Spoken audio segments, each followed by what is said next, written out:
Thank you all for being here, and I want to thank the Attorney General Merrick Garland, who's standing behind me, for joining us today.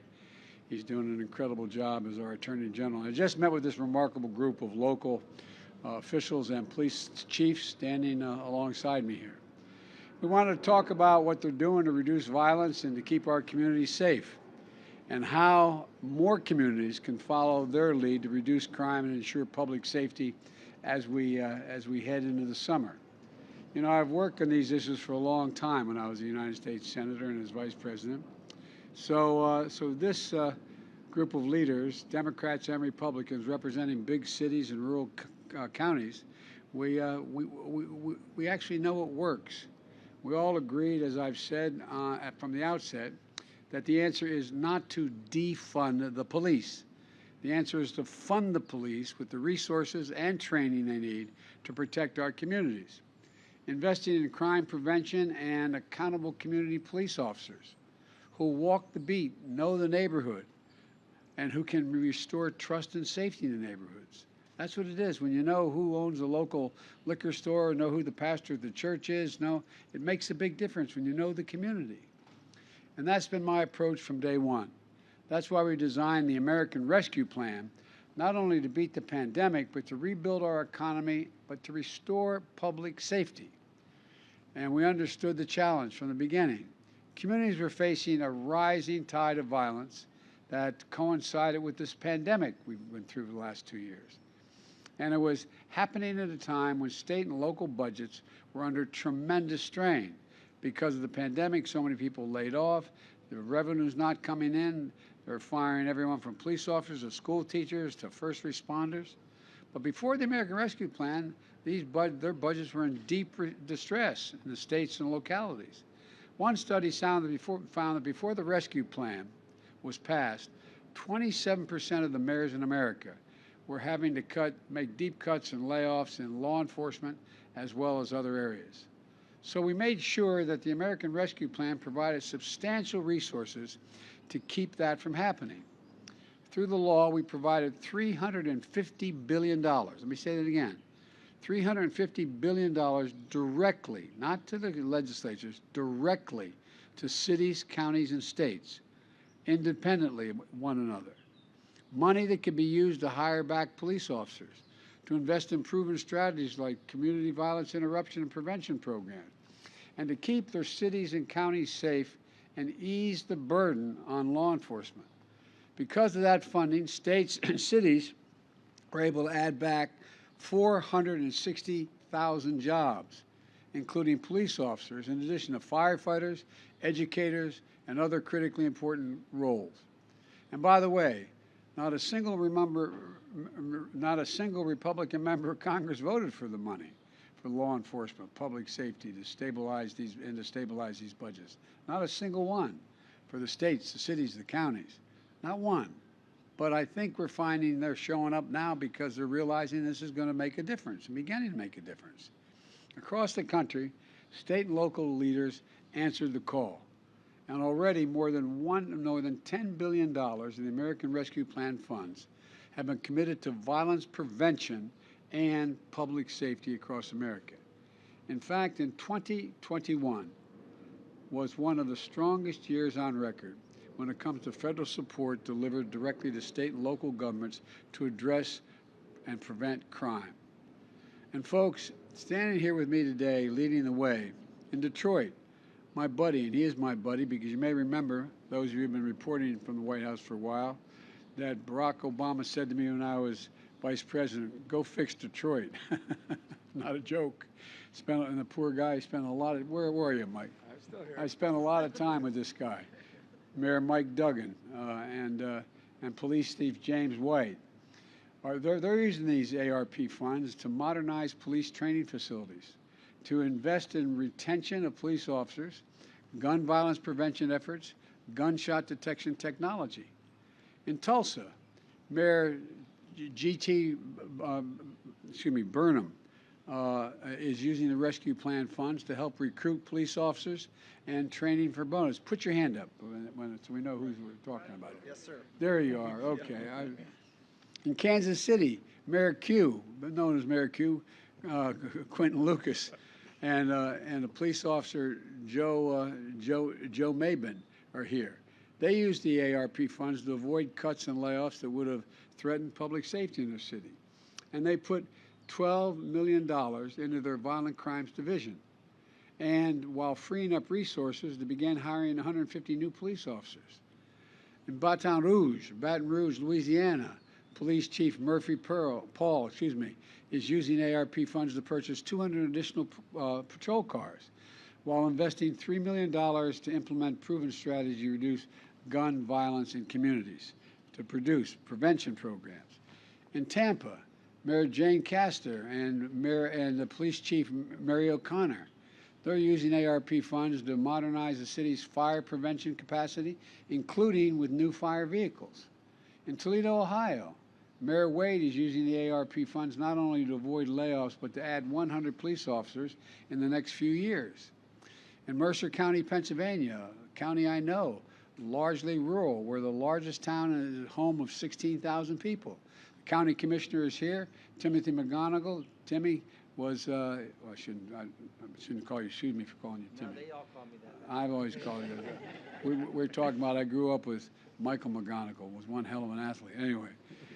Anyway, but Tim is using that $12 million ARP funds to install a county-wide radio system connecting 911, police, fire, ambulance services for the first time. It's going to make a big difference in terms of the public safety writ large. And in Houston, Mayor Sylvester Turner, who I've spent some time with, and Troy Finner, who is the police chief, they're using ARP funds to improve mental health services, domestic violence, and response efforts, because they realize that when there's a domestic violence problem, it's not always necessary to send a cop with a gun. You have to send someone who can talk people through things. And funding a community reentry program and police overtime pay, so an additional 125 officers can be present in areas where violent crime occurs most frequently. And across the country, more than 300 communities are engaged in the efforts like these. I've said it before, and I'll say it again, to every governor, every mayor, every county official, the need is clear. My message is clear. Spend this money now that you have. Use these funds we've made available to you to prioritize public safety. Do it quickly before the summer when crime rates typically surge. Taking action today is going to save lives tomorrow. So use the money. Hire the police officers. Build up your emergency response systems. Invest in proven solutions. We have an expert here with us who's one of the best, who's best at those solutions. Reggie Moore. Reggie's heading up a new comprehensive statewide violence prevention program in the state of Wisconsin, a program that's grounded as what's known as community violence intervention. Community violence intervention is about using tested messages, community leaders, community members to directly work with people who are the most likely to commit gun crimes or become victims of those gun crimes. And it works. They intervene before it's too late with public health and safety approaches that work. And your Governor Evers, has invested $100 million in the rescue plan to expand these efforts across the state of Wisconsin. So thanks for everything you're doing, Reggie. I appreciate it. And more states and communities are going to do the same thing. We need more of these programs. And we need states and communities to invest in things like jobs and training for young people, summer programs, drug treatment and mental health programs, housing, criminal justice reform, reentry support for people coming home from after incarceration. As I said in the cabinet room, you know, the idea that when you get let out of prison after serving your time, you get 25 bucks and a bus ticket, and you're going to end up under the same bridge you came from before. But you should be entitled, if you've served your time, to everything from Pell Grants to food stamps, the whole deal, to be able to take advantage of changing your life. And my administration is investing in those elements. The cities, the counties, and the states should be doing the same thing with the money they have, because they are demonstrated ways to reduce crime. The bottom line is this. Across the board, we're making sure the communities have the resources available to them that they've never had before, so they don't have to make tough choices between and among doing these things. Reduce violence and ensure safety. And it's up to the cities, the towns, and the counties to spend the money and spend it now. It's there. It's been appropriated. We know the challenges we're facing as we head into this summer. We need to meet those challenges with a sense of urgency, which this group is doing. Local leaders across the country, including the folks that are here today, are demonstrating exactly what works with innovative efforts and proven strategies. Every single community in America should join them. And as you do, I want every governor, mayor, and county official to know my administration will continue to have your back. Let's get this done and get it done now. I want to thank you all. God bless you all, and may God protect our troops. Thank you, thank you, thank you. Appreciate it. Do you support Finland joining NATO, sir? If you ask me something about I just spoke about, I'm happy to answer your question. Do you think you need to invest more money in police across the nation? Would you push for more investment? Yeah, we have plenty out there. The thing is that the governors have to loosen it up, make it available. Mayors have to make it available. It's there. It's not a question. You had a question, sir. My question is, do you condemn the police force in Israel for their actions at the funeral of the Palestinian-American journalist? I don't know all the detail, but I know it has to be investigated. I don't know all the detail. Then would you go to support reporters, sir? If I can, I'll ask you too first about what we're doing here, if you can. There are some concerns about leniency of prosecutors right now. What you have in terms of leverage to help enforce them doing more to hold criminals accountable, and separately your concerns, if you have any, on bail reform. Then I have a separate one, if I can just allow it. A lot of parents are watching about baby formula. If you have a message to those parents that you can share while they're listening. Well, three questions. I'll answer the baby formula question because all of a sudden it's on the front page of every newspaper, and it's important that I be responded to.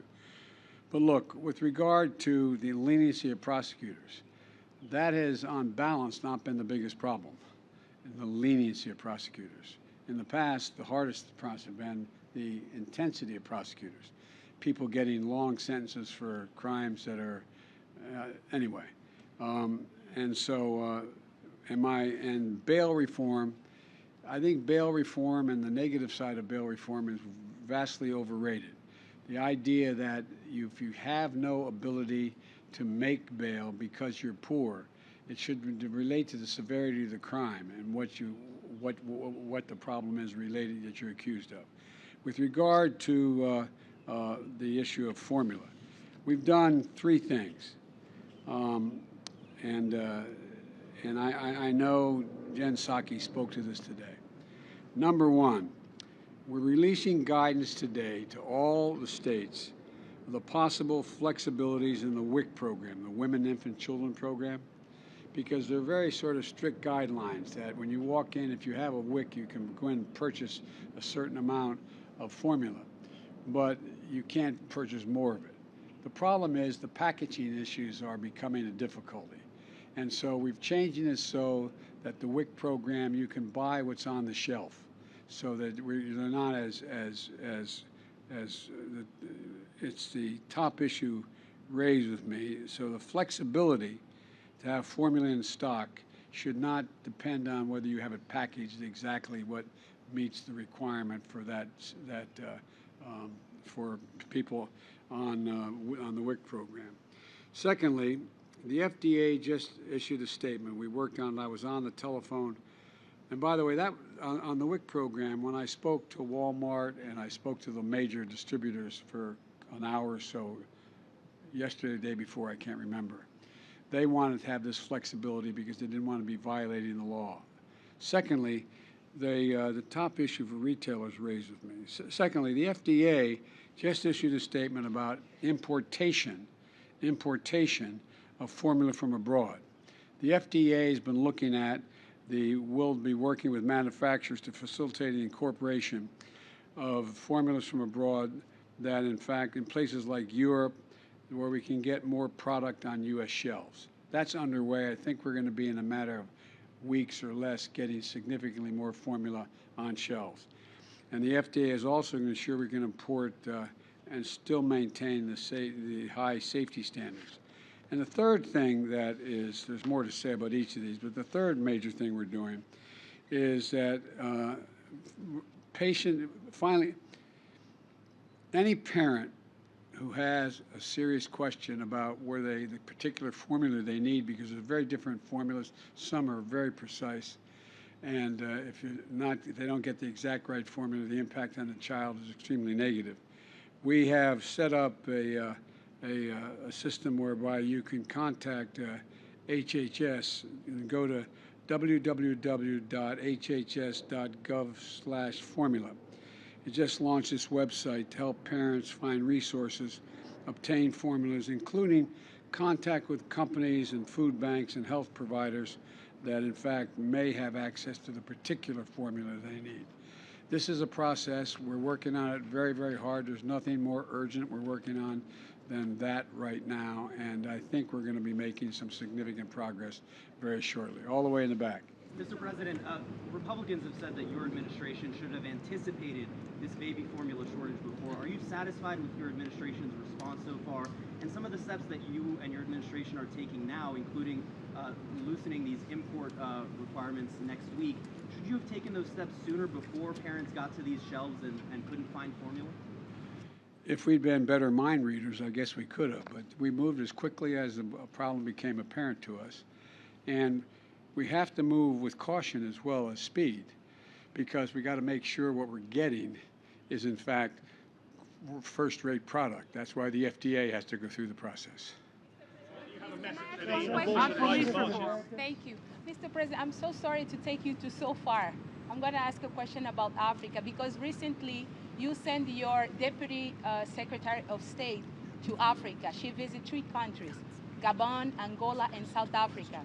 So in Angola, she spoke with President Lorenzo, and when she gave her report to the media, she said that she's been seeing in Angola many progress in terms of human rights, fighting corruption, and also better business environment for the America's investor. Are you aware of what is going on in Angola, Mr. President? I'm aware of her. I'm waiting for her report. I've been on the phone with the president of South Africa at length on those same issues. And I've been on the phone and been in contact with other African leaders. There is a need for a significant increase in focusing on human rights and not abusing human rights, but there's also a need for us to, what we're doing is trying to figure out how can we help African countries accommodate the changes they have to make in terms of to deal with their environmental problems as well as dealing with infrastructure problems. And so I convinced the G7 to agree that we would put together a program where the advanced economic nations of the world would provide the kind of resources without any strings attached to increase environmental capacity as well as dealing with other problems in African nations. There's 1 billion people, and so we're working very hard to try to get hold of that. Are you visiting Africa soon, Mr. President? Yes, Mr. President. I'm only going to keep them standing here another few All right, minutes. no worries, Mr. President. I'll make it quick. Mr. President, I just They want to came ask for the press conference, right, guys? Thank you, sir. I appreciate your time. I just want to ask you, what further executive action are you considering to do police reform? You know that's pretty much stalled in Congress for right now. And I also want to ask you another question, if I can, on foreign relations. You spoke with both of the leaders of Sweden and Finland today. What's your message to President Putin after essentially those threats that he gave, at least to Finland? With regard to the second question, I'm not going to go into the detail of my private conversations with the President of Sweden and Finland, except that we had a good conversation and they expressed their interest and desires relating to security. And there'll be more to report on that shortly. With regard to the first question was what again? What additional action are you considering on police reform? We know your administration. What I've done by executive order is done what I can, insisting that on police reform for federal officers, no chokeholds, no knock warrants, et cetera. That's going to continue. But one of the things I've decided to do, the best way to get the reform done as quickly as possible is to go local and to make sure we invest in the police departments, the local and county and city police departments. Because one of the things we talked about in the cabinet room is that I don't know any cop who likes a bad cop. I mean that sincerely. I grew up in a neighborhood in Claymont where you became a cop, a firefighter, or a priest. And I'm not joking. The guys I know in the police forces, the last thing they want is a bad cop. A bully, a thug being on the force. So the idea that somehow there's this overwhelming desire to protect a bad cop, it's the leadership's role to make sure they find them, get rid of them, and if they violate a crime, prosecute them. Thank you all so very, very much. Thank you, guys.